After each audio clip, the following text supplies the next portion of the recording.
What's going on, Dragon Ball fam? Eddie Chandler here with my boy, Jonathan Rodriguez, representing the anti-meta hate for today. Let's get into your deck. Alright, so I'm playing Green Broly. The reason that I wanted to play this leader is because he has a good matchup against Broly. Red Broly. Going first. If you go first, you're favorite to win. And also, I just couldn't, like, all blue decks that I tried, just couldn't beat Red Broly. So I said, fuck it. If I win the die roll, at least I can have a chance against that deck. Okay. His effect, it's once per turn. I mean, at the beginning of the game, only once. You get to search one Frieza's army, only 2 targets in the deck, and you get it to the hand. Awaken at 4 life, you untap and draw 1 card. This is the best part of the deck. He's permanent. You can only have 2 battle cards always on the field. So you have to play around that a little bit with this deck. Also, Sparking 7, which is the best part, you draw up to 6 cards. It doesn't matter how many cards you have. So if you have 0, you draw 6 cards. Really good effect. Pretty busted. Yeah. Activate main, you destroy one of your cards and you choose one of the opponent's battle cards and you destroy both. It synergizes with the leader wants to do. Yes, sir. So now with the engine, this is the main engine of the deck, which is the 1-drop, the 4, and the 7. Starter deck chain, yeah. So I'm playing the starter deck. I'm not playing the other one because this one is cheaper and requires the least amount of cards. I like that. Yeah, it doesn't. No price. I mean, it's just like it requires the least amount of cards. So it only needs the 1-drop, the 4-drop, and the 7. That's it. Sir. So the way you play it, and the way the reason why the deck is busted going first is because you have this card. So the way you play it is just play this guy, take 2 life. Your turn 2, you play the Unison. This Unison, you +1, destroy the battle, you make them discard 1, and you play the critical. And then you play the critical, you use the leader or you use the Paragus to destroy your own 4-drop, and you already crit them with this one, and then you bring the 7 out. It's a lot of damage. And the 7, besides the fact that it's a critical, his auto is really nuts. Going first, because once activate battle, the opponent has to, you burst 3 and they have to discard 1 card. And the bursting is actually good in this deck because you have a lot of synergies with the graveyard. So it's really good going first. Going second is a little bit difficult because they attack you and they try to aggro you down, so you don't get the chain out. But question: do you attack with this 1-drop? Depends on the matchup. If it's an aggro matchup, yeah, because I want to pressure them.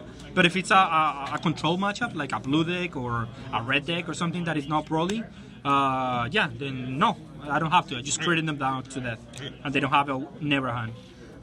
So for the other 1-drop that you can search is the Paragus, because it synergizes with the Tributing. You can just draw a card and just keep going up the chain. You can also tribute it for the Unison, so that's really useful. The overview of the deck. Yeah, the way that you win the game, it's with this Unison. With the Unisons, actually. Because you can only have 2 battle cards always on the field. Yeah. So then you have to... So you have a third. Yeah, correct. So this is my 3rd battle card. This one is the best one because, again, with the synergy with the deck and the auto, that you can cancel 1 combo is really good. And also combo out the crit too, like you're gonna take that, yeah. And you can aggressively charge the Bardox underneath this one, so you don't have you can ultimate the guy quicker because of that. And the -3, because they don't have a hand, they always win the game. If you -3 this guy, you won the game. The Dark Broly is also another one really good with this leader because both you and the opponent have to discard, but because you don't care about discarding because you're gonna draw up to 6 every game, you don't care about that effect, and you get a 20 double striker that is always gonna get value once per turn. So it's really good. The Frieza counterplay because it's just free. It's free, exactly. Yeah, and it's a little bit hard to play in this deck because you have to play around the fact that you can only have 2 cards. But usually you only have the 7 and a blocker, so you block and then you play the counterplay. So you have to play around those kind of things. Then Silk Kamehameha, because it's combo power and also they have to discard a card. Mainly, you usually mainly on defense, but when you want to go for game, it's really insane too. So that's what I like it. 15k, it synergizes with the deck. And you can buy it back with Roshi. Roshi buys a lot of cards back from the graveyard. So it's really good because you burst and you can just combo it out aggressively because you're always gonna draw up to 6, so it's more value in the graveyard. Choking Deathful because you need something to synergize with the Dormant potential. Because you can just blank the turn with Dormant, block, and then negate. They didn't have a turn. It's really dumb. Now, I was borrowing one too. Sideboard is really nuts with this leader because what you can do is you can bring it out, use the leader, pop him, and pop something on the opponent's side. They have to discard, and then you have to discard another card for this one again because you draw up to 6 every time. You don't care about discarding cards, so it's really nuts with this leader. You can do some degenerate stuff with this. Next, have Dormant. You need it. This is an aggressive format, so you need at least to see 1. If you see 2, you're good, but at least 1. Rivian, because again, if you see against any slow matchup, even against aggro matchups, you can also use it. They have to discard 2, and you get it for free in the graveyard, so it doesn't matter to you. Another card that I'm playing is this super combo. I'm playing this one because you can aggressively combo any time of the game. Because again, you don't care about comboing cards in the deck. You just aggressively combo this card. That's why I like it over the other ones. And then it's a 2-for-1 because the opponent has to discard. And then for the one-offs, I have 1 graveyard negate because you have it in the graveyard because you mill a lot. Yes, sir. And it's good against Invoker. Double Strike Champa because it's another way to close the game. And the best unison for the deck. How do you feel about that? Like when I played you, the reason why I was scared, I thought you had the 8. I'm not gonna lie to you. How do you feel about the Seeker over the Great Vegeta 8? The thing is that this one you can only have 2 battle cards on the field. Yeah. So the downside to playing this guy is not there. You already have this guy to play, and this is the finisher. You don't care that you cannot play anything else. So and you untap 2, so you play this one, make them discard 2, remove 2 blockers, and then you re-enable, you're making discard 4 cards, and then you don't care, you just triple attack. So I feel like that's the Seeker you want to go to? Yeah, absolutely, absolutely. It's the best one, the best closer. Okay. Yeah, and that's the main deck. The Sideboard, Kutsukai, because you mill them, good. This card was really good. Talk about this.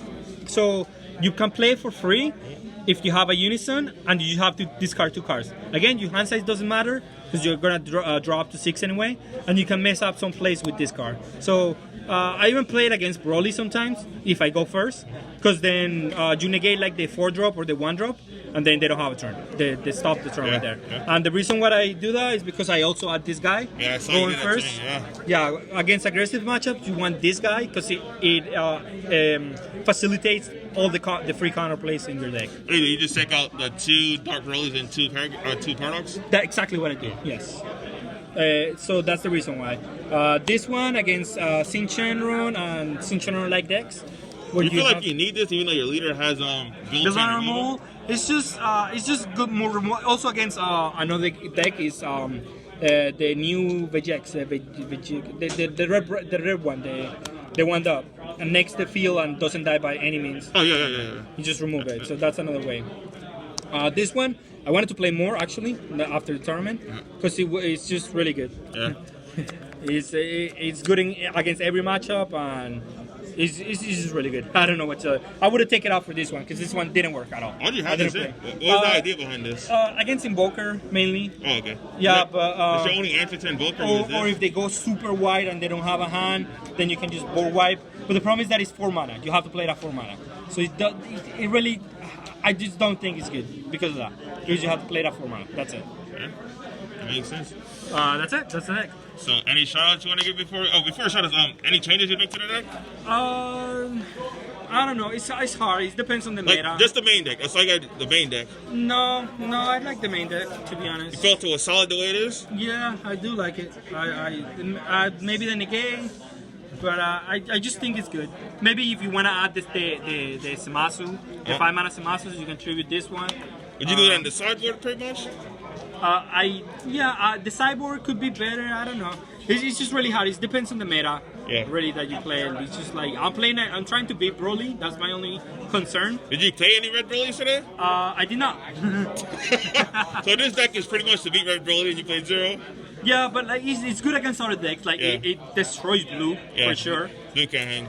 Any kind of red deck destroys it too. Okay. And it doesn't do bad against like all the decks. Like. It's like a really good grind deck because you always draw up to 6. Yeah, that makes and sense. You're making discard cards, so you grind with this one. Any shoutouts you want to give before we go? No, I mean to the team FOE. The FOE PPG. Best team in the game. Yeah, to Andrew for winning. Yeah. I only lost 1 game and he only lost 1 game, so like I just didn't make the top cut. The better record, yeah. He's a better opponent's record. Yeah, So, maybe I could have made it like farther into the tournament. It's weird because you only lost to me. I know. That's weird, and I got second. I know. That's weird, man. It's just the way it goes. Like whatever. Next time. Yeah. Great. We'll see you at Gamers. Yeah, probably yes. All right.